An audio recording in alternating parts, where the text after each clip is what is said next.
Middle east के most important gulf यानी Persian gulf की ओर। मिडिल ईस्ट या यूं कहें अरब वर्ल्ड में इसकी इंपॉर्टेंस के लिए इसे अरेबियन गल्फ के नाम से भी जाना जाता है। अरेबियन पेनिनसुला के बिल्कुल बीच में located Persian gulf middle east में एक मेडिटेरेनियन सी की तरह है और साथ ही ये इंडियन ओशन का पार्ट भी है। पर्शियन गल्फ अपनी ईस्ट में लोकेटेड स्ट्रेट ऑफ हॉर्मुज के थ्रू गल्फ ऑफ ओमान और इंडियन ओशन से कनेक्टेड है और इसके वेस्ट में शात अल अरब डेल्टा लोकेटेड है जिसका निर्माण यूफ्रेट्स और टिग्रिस रिवर के कॉन्फ्लुएंस से बनता है।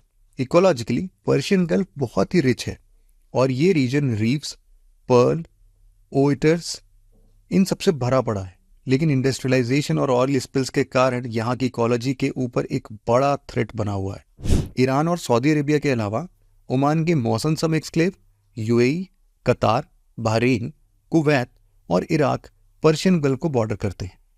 दोस्तों, पर्शियन गल्फ ट्रेड और कॉमर्स के नज़रिए से बहुत सिग्निफिकेंट है। इसके किनारे कई इंपॉर्टेंट सिटीज़ जैसे कि कुवैत की कैपिटल कुवैत सिटी, यूएई का अबू धाबी और दुबई, ईरान का किश आइलैंड और बंदर अब्बास, कतार का कैपिटल दोहा, सऊदी अरेबिया का खोबार, ओमान का खसाब सिचुएटेड है।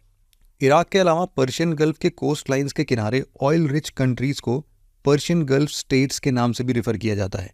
पर्शियन गल्फ और इसके कोस्टल एरियाज पेट्रोलियम के लिए वर्ल्ड के लार्जेस्ट सिंगल सोर्स हैं।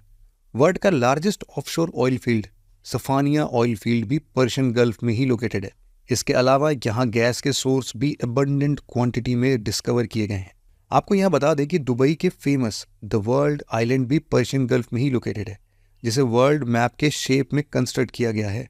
इसके अलावा दोहा का आर्टिफिशियल द पर्ल आइलैंड भी पर्शियन गल्फ में ही सिचुएटेड है। बहुत कम लोगों को पता होगा कि पर्शियन गल्फ के नाम को लेकर भी अरब कंट्रीज के बीच एक मेजर डिस्प्यूट है। इंटरनेशनल हाइड्रोग्राफिक ऑर्गेनाइजेशन इस वाटर बॉडी को पर्शियन गल्फ के नाम से रिकॉग्नाइज करती है, लेकिन अरब गवर्नमेंट्स इसे अरेबियन गल्फ या द गल्फ के नाम से रिकॉग्नाइज करते हैं। पर्शियन गल्फ के नाम से ये रिलेटेड डिस्प्यूट 1960 से स्टार्ट हुआ, जिसे ईरान अरब राइवलरी और पैन अरबिज्म और अरब नेशनलिज्म से स्ट्रेंथ मिली।